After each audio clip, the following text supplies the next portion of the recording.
So the purpose of making this video is to take something that most people do, like this, our kitchen scraps, turn them into something like this, decomposition and compost, mix it in with something like this, or potting soil, and grow something like this, my little pepper guy. Now this pepper was from a seed pack that was just a mysterious pepper. If anyone knows what it is, please let me know. I'd love to know. I'm hoping Scotch bonnet. But I also mix in some coconut coir, which is like nature's sponge, and some tea leaves. Dry the tea leaves, mix the tea leaves, and put them in this. I hate polystyrene. I know polystyrene's terrible. But the potting soil that I had polystyrene in it, and in today's age we just mix what we got and we go with what we can. So anyway, you'll see some more about how this happens later on in the video, and you'll see some more about how this comes to be, just basically by chopping things up and cooking things in the kitchen. So this is basically where it all starts, chopping up these things. If it came from the ground, it can go in the compost. So this is what I'm saving for the compost.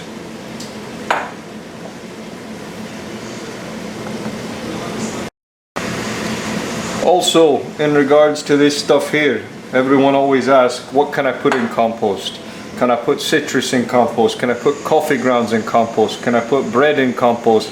Can I put who knows what in compost? But the general rule of thumb I like is if it comes from the dirt, I put it in, except for citrus.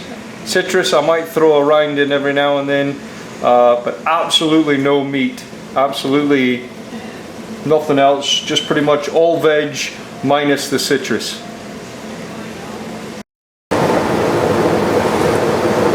So this is my compost. This has probably been in here 4 weeks or so. There's some other stuff I've added in about 2 weeks, and it's in various stages of breaking down. I have some ground up tea. Sometimes I take some dried tea leaves and put in there, but I usually also add some gardening mix to it as well. So basically, I don't know if you can see there, I've got some stuff. This is probably a week, maybe 2 weeks old. There's some older stuff in there, but it's at various stages of decomposition. I'll just give it a good mash, make sure I break everything up.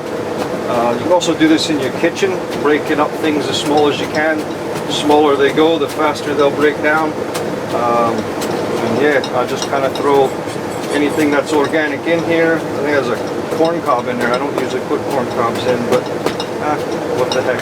That one's actually kind of mushy, breaking down. Also some fiber for some corn husks in there, and a little bit of everything. The smell's not too bad. I mean, compost never smells great anyway, because you're basically decomposing stuff. I'll see a banana sticker or something in there. I don't usually like stickers in there, but they won't break down. So this one's getting there. So what I do is sometimes I use napkins. Napkins, not a lot, but sometimes we throw them in there. I also got some, looks like zucchini. I don't know what that was. Some spring onion. Just a little bit of everything.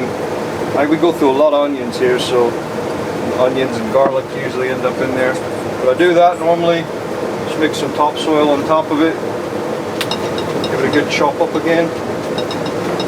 And that generally keeps the smell down. If it's drying out, which shouldn't be a problem because you're obviously decomposing stuff, so it should stay nice and wet. But if it is drying out, sometimes I'll add a cup of water in there or whatever just to help out. But yeah, that's it. Just add that to it as you get some table scraps. And this probably use a better airtight lid. This is all I had for now. Give it a shake. And once a day, flip it over, pick it up, give it another good shake, flip it back over. Just keep doing that over and over again, and eventually this stuff will start to break down.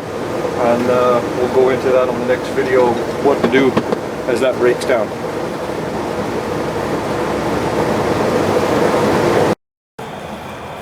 Yeah, I also forgot to show you, because my watering can was in the way. It's my little gardening buddy. Takes care of me, keeps all the bad stuff away.